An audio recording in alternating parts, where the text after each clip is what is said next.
Everyone, welcome back to our channel Chandni blog. কেমন আছো? আশা করছি ভালো আছো। আমি অনেক অনেক ভালো আছি। তো আবার একটা নিউ ব্লগ নিয়ে চলে আসলাম। তো দেখে বুঝতেই পারছো যে কোথাও যাচ্ছি, রেডি টেডি হয়ে গেছে একদম। তো আজ যাচ্ছি জহরাতলায় পুজো দিতে। এটা কি মাস? বৈশাখ মাস। হ্যাঁ, বৈশাখ আর জ্যৈষ্ঠ মাসে ওখানে পুজো হয়, আর খুব ভালো মতো পুজো হয়, মঙ্গলচণ্ডী ব্রত যারা করে। আর তাই আমরা আজকে যাচ্ছি পুজো দিতেই ওখানে। আর ওটা মানে ভীষণ জাগ্রত একটা মন্দির, তাই অনেক দূর দূর থেকেও মানুষজন আসে সেখানে পুজো দিতে। আর প্রচুর বড় লাইন হয়। আমাদের এখন একটু লেট হয়ে গেছে বেরোতে, তো আমরা এখন বেরোবো। দিয়ে চলো তবে ওখানে গিয়ে দেখা হচ্ছে তোমাদের সাথে। তো দেখো, আমরা আজ বেরিয়ে গেছি। তো রাস্তায় ছিলাম, আর মালদা বাজ এই জায়গাটা। তো আমরা ফাইনালি বেরিয়ে গেছিলাম আর প্রায় কাছাকাছি চলে এসেছিলাম। দেখো, ওটা অনেকটাই দূর। আর মানে মন্দিরটার আশেপাশে মানে যেহেতু মন্দিরটা একটা গ্রামের ভেতরে, তাই তার আগে পুরো বাগানে বাগান, পুরো আমের বাগান। আর এবার তাও আম বেশ ভালোই ধরেছে। আগের বছর যখন এসেছিলাম তো আমই ছিল না সেরকম। আর দেখো, আমরা মন্দিরের সামনে চলে এসেছিলাম।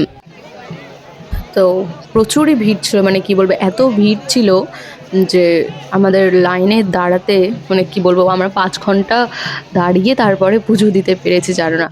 দিয়ে তো আমরা এই লাইনে দাঁড়িয়েছিলাম। আর এটা মন্দিরের সামনেটা, মানে ঠাকুরের মুখ যেই সামনের দিকে আছে, দিয়ে ওটারও অনেকটা পেছন থেকে আমরা লাইনে দাঁড়িয়েছিলাম। আর এখানে দেখো, যাদের পাঠা মানত থাকে, পাঠা বলি দেয়, তারাও চলে এসেছিলো। তাদের পুজো পরে হয়। আর এই দেখো, দুটো লাইন হয়, যেহেতু একটা লাইনে মা দাঁড়িয়েছিল আর একটা লাইনে আমি।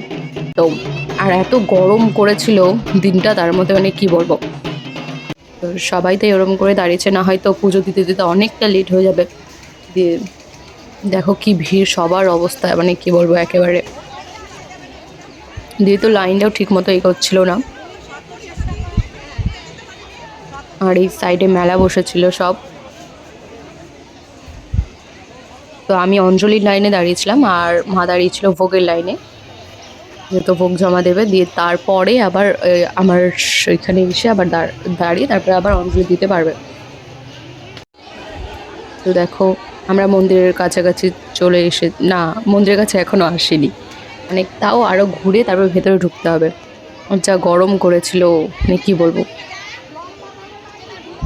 আর অবস্থা দেখো কি হচ্ছে। তো ফাইনালি আমার পুজো দেওয়া হয়ে গেছিলো আমাদের। তো তারপরে বেরিয়ে গেছিলাম।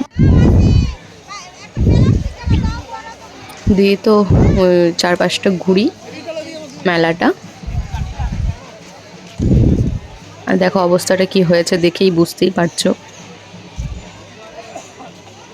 তো দেখো, তারপর আমাদের ঘোরা হয়ে গেছিলো আর ফাইনালি আমরা বাড়ির জন্য রওনা হয়ে গেছিলাম। তো ভিডিওটা কেমন লাগলো অবশ্যই জানিও। লাইক, কমেন্ট, শেয়ার করো, আমাদের চ্যানেলটিকে সাবস্ক্রাইব করো।